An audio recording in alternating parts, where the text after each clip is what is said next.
नमस्कार। महाकुंभ की कथा। प्रयागराज में प्रत्येक 12 वर्ष पर होने वाला महाकुंभ इस वर्ष श्री शुभ संवत 2081 विक्रमी मकर संक्रांति तद अनुसार जनवरी 2025 ईस्वी से तीर्थराज प्रयाग में महाकुंभ 2025 आरंभ हो रहा है। हम आपको Guinness books of world record में अंकित विश्व के सबसे बड़े जनसमागम महाकुंभ के सभी आयाम आध्यात्मिक, पौराणिक और ऐतिहासिक जानकारी उपलब्ध कराने का प्रयास करेंगे। यह हमारा पहला एपिसोड है।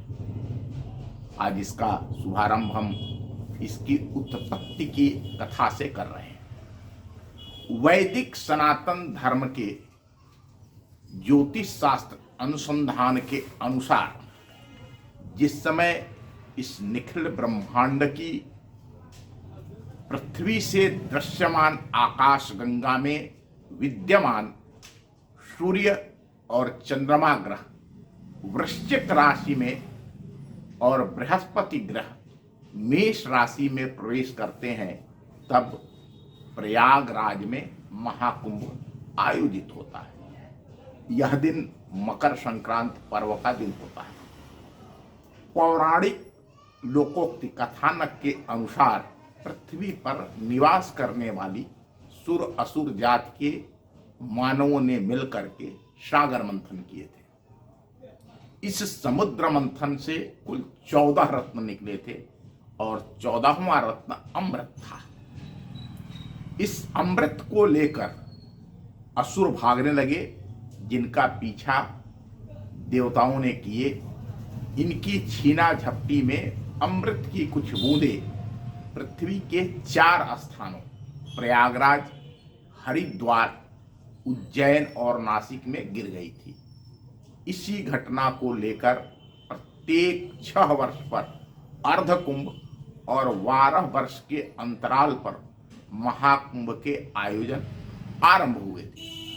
अर्थात इन चारों पवित्र तीर्थ स्थलों पर क्रमशः अर्धकुंभ और महाकुंभ आयोजित किए जाते हैं। इनकी गणना उपरोक्त ग्रहों और राशि प्रवेश पर आधारित है। प्रायः चारों स्थानों पर प्रत्येक 6 वर्ष पर उनकी गणना के अनुसार अर्धकुंभ और प्रत्येक 12 वर्ष पर महाकुंभ होते हैं। इस वर्ष 2025 में प्रयागराज में महाकुंभ आयोजित हो रहा है, जिसका सबसे अधिक महत्व है। इसके पहले 2019 ईस्वी में यहाँ अर्धकुंभ लगा था। हम सबको पता है कि इस अर्धकुंभ में जो वर्तमान उत्तर प्रदेश सरकार है, उत्तर प्रदेश के मुख्यमंत्री हैं योगी आदित्यनाथ जी, क्योंकि वह संत समुदाय से आते हैं, गोरक्ष पीठाधीश्वर हैं, तो उन्होंने इस अर्धकुंभ को महाकुंभ बना दिया था। यद्यपि कुछ संतों ने इस बात का विरोध भी किया, लेकिन ये जो ऐसे भारतीय संस्कृति सनातन से जुड़ी हुई चीजें हैं, आयोजन हैं, उनको भव्य दिव्य बनाना अच्छी बात है, कोई बुरी बात नहीं है। भारत की यह बहुत बड़ी पहचान है। यह विश्व का सबसे बड़ा जन समागम है, और अगर कोई सरकार, किसी सरकार का मुख्यमंत्री उसमें स्वयं रुचि लेकर के और उसको सुंदर बनाता है, भव्य दिव्य बनाता है, तो निश्चित रूप से यह आनंद की बात है। भारत के यशस्वी प्रधानमंत्री नरेंद्र मोदी जी भी यही चाहते थे कि हाँ, भारत के अंदर जो भारत की सांस्कृतिक पहचान है, आध्यात्मिक पहचान है, इसको अधिक से अधिक लोगों तक पहुंचाया जाए, और यह जो हमारे आध्यात्मिक सांस्कृतिक आयोजन है, यह विश्व में मानवता के, मानवीय सभ्यता के संस्कारों को सुंदर बनाने में, संवेदनशील बनाने में, उदार बनाने में सहायक हों, तो इस नाते 2019 का जो अर्ध कुंभ प्रयाग में आयोजित किया गया था, उस अर्ध कुंभ को महाकुंभ की तरह से उत्तर प्रदेश सरकार और भारत सरकार ने आयोजित किया है और उसके अच्छे परिणाम भी रहे। 2013 में यहाँ महाकुंभ लगा था जब प्रयागराज में, तो उसमें 8 करोड़ नर नारियों ने पतित पावनी गंगा, यमुना और अदृश्य सरस्वती नदियों के त्रिवेणी संगम में अवगाहन किए थे।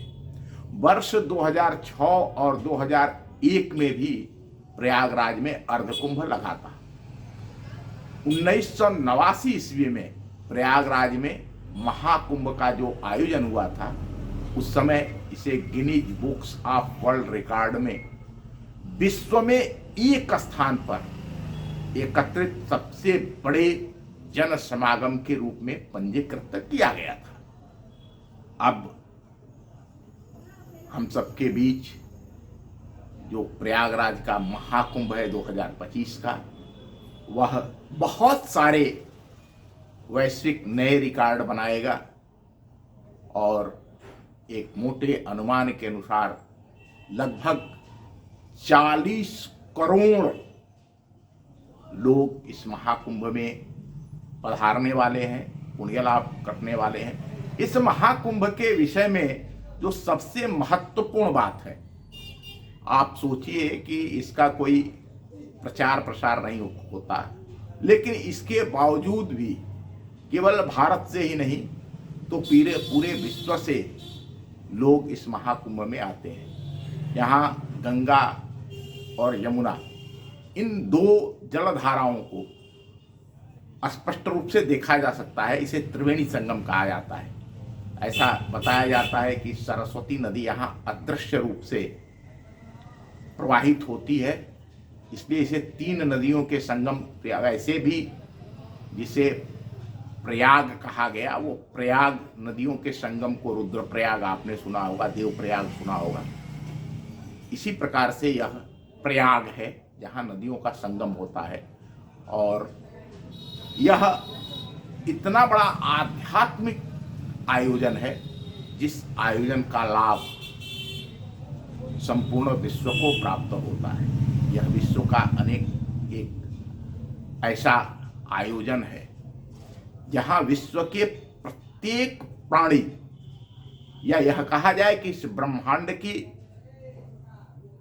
सबसे बड़ी जो ऊर्जा है, उस ऊर्जा को संपूर्ण विश्व के कल्याण में लगाने का जो काम है, वह हमारे ऋषि मुनि, महात्मा, संत, गृहस्थ सभी मिलकर करते हैं। यह इस महाकुंभ की कथा है। हम आपसे पुनः मिलेंगे। नमस्कार, धन्यवाद।